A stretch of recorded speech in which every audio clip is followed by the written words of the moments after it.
What is good, my friends? Thank you so much for being here. Appreciate your time. And hey, we're back at it again for another episode of the Daily Dose. So, today we've got day number 157. We are still trucking through the book of Proverbs. Today we're looking at chapters 13 through 15. We have also got Psalm 2 on our agenda for today, right? So, let's jump in, see what we got.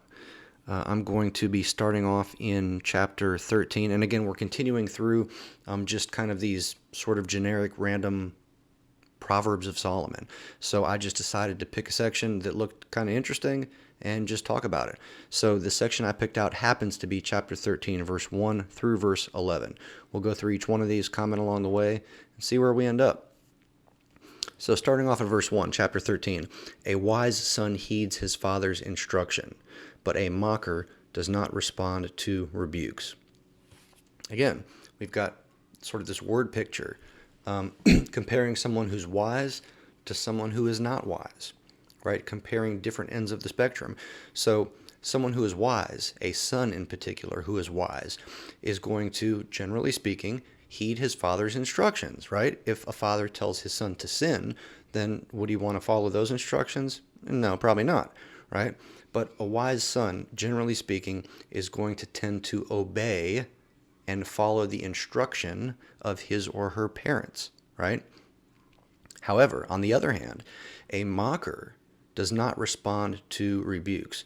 So a mocker, when someone gets rebuked, when somebody says to them, hey, you shouldn't have done that, that's probably not the best idea, right? A person that is not wise is going to mock that and say, you don't know what you're talking about, whatever, I'm all good, I know more than you know, right? So definitely truth to that. Verse 2, from the fruit of their lips people enjoy good things, but the unfaithful have an appetite for violence. Okay, so here we're talking about people enjoying good things from the fruit of their lips, from speaking life. But then you've got, the opposite side of that. You've got the unfaithful having an appetite for violence.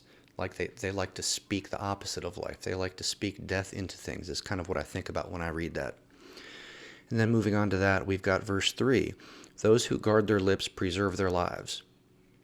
We know, if we've read any of the Bible in the New Testament, particularly the book of James, that the mouth, the tongue, that the words that issue forth from the heart, that they can be some of the most encouraging things or some of the most discouraging, damaging things, right?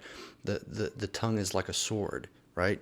You can do almost more damage to somebody by evil and just rude things you say to them, hateful things you say, than by actually taking a sword and physically harming them in many cases, right? That's how powerful the mouth is and the words that we can speak to people, right? Whether good or bad.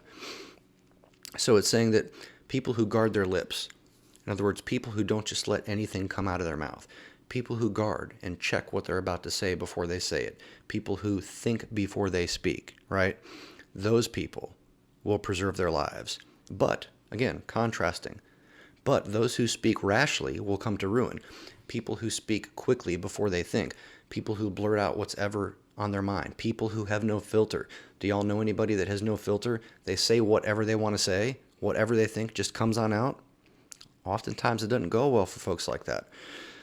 So moving on from that, the next point here is verse 4.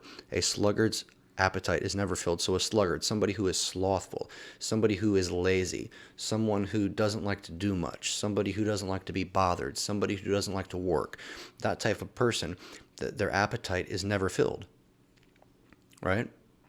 However, the desires of the diligent are fully satisfied, right? So people who are diligent, people who go out and try to work for what they want, people who don't just rest on their laurels, people who lace up their shoes and go stomp the pavement, look for a job, find a job, those people, if they continue to do that and work hard, ultimately, they're going to be satisfied, right? So here we're comparing somebody who is lazy with somebody who is diligent and somebody who's a hard worker, right? The person that is a sluggard and lazy and tries to take advantage of people and not put in the hard work, right? That person is never going to be filled, right? But if you go out there and you really give it your all, you're going to make do. You're going to be satisfied. Then we move on to the next verse, verse 5. The righteous hate what is false, right? So people who are righteous, people who are upright, people who are of generally good moral standing, it's saying those type of people hate lies. They hate what is false. They love the truth, right? But the wicked make themselves a stench and bring shame on themselves, right? So again, comparing and contrasting righteousness with wickedness. Verse 6, righteousness guards the person of integrity, right? But wickedness overthrows the sinner. Definitely some truth to that. Verse 7, one person pretends to be rich, yet has nothing. Another person pretends to be poor, yet has great wealth. I'm not really sure what they're getting at here, but I would say that if someone is pretending to be rich and has nothing, that they're trying to inflate their pride. They're trying to inflate their ego. They're trying to put on a front for everybody else to be something they're not, right? But on the other hand, you've got somebody who is rich. You've got someone who pretends to be poor, yet they have great wealth, right? So to me, this speaks of humbleness and humility, right? You've got somebody who has got great wealth. They're rich, but they don't flaunt it. They act like they're poor, or they act modest, right? They act like they're not trying to show off all of their riches and everything that they've got. I think that's kind of what this is getting at. It's sort of comparing someone who is humble and someone who is humility with somebody who is the opposite of humble, with somebody who is so unhumble that they're making themselves out to be this big thing when in reality they're not even close to that, right? Just bragging, boasting, and boasting in nothing, in falseness, in lies. A person's riches may ransom their life, but the poor cannot respond to threatening rebukes. And then verse 9, the light of the righteous shines brightly, but the lamp of the wicked is snuffed out. And closing it off with these last two verses I wanted to go over. Verse number 10, where there is strife, there is pride. So this seems to say that, look, if you're in a situation that seems to be full of strife, chances are it got that way because of your pride or someone's pride, right? It's seeming to link prideful people with strife and strifeful situations. But wisdom is found in those who take advice. So here it's saying, look, on the other hand, you can find wisdom and you can find good outcomes oftentimes in folks who take advice or who take wise counsel. Okay? And then lastly, verse 11, dishonest money dwindles away, right? So this to me is saying that,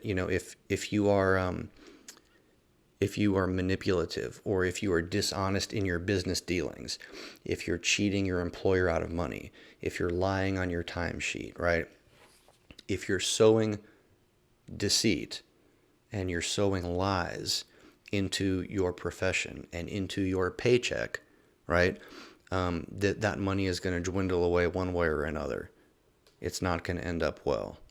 And you're not going to end up having a savings in the bank when it's time to retire. That's kind of what I think of when I read that, right? Dishonest money dwindles away. But whoever gathers money little by little makes it grow. Oh, okay. So here, gathering little by little seems to be the contrasting element, right? Dishonest money compared to people who gather it little by little. Dishonest money is often money that is done, stuff that's done illegally, and often it involves getting a large amount of money or getting money much more quickly than you normally would by lying or doing something illegal, right? If you're willing to take the risk, you could go sell drugs. And I don't personally know any drug dealers, but I've seen enough documentaries and watched enough true crime stories and whatever to know that people who are serious into dealing drugs, they can be bringing in thousands of dollars a day, right? Whereas someone else that's going to work a normal 9-to-5 job, you might be lucky if you bring in $1,000 in 2 weeks, right? So I think that there's definitely truth to that. Dishonest money dwindles away, but those who get their money honestly, they may not get a whole bunch all at once, but they're going to gather it little by little. They're going to do it honestly. They're going to manage their money appropriately, seek wise counsel probably on how to invest their money and make a budget, right? All of these things come into play and they will make that money grow. Some good thoughts, rules to live by, right? So that's all I got for y'all. Thank you so much for being here. It is an honor to be able to do the daily dose and have y'all check it out. So, hey, thanks for being here. And until we meet again, love you. Deuces.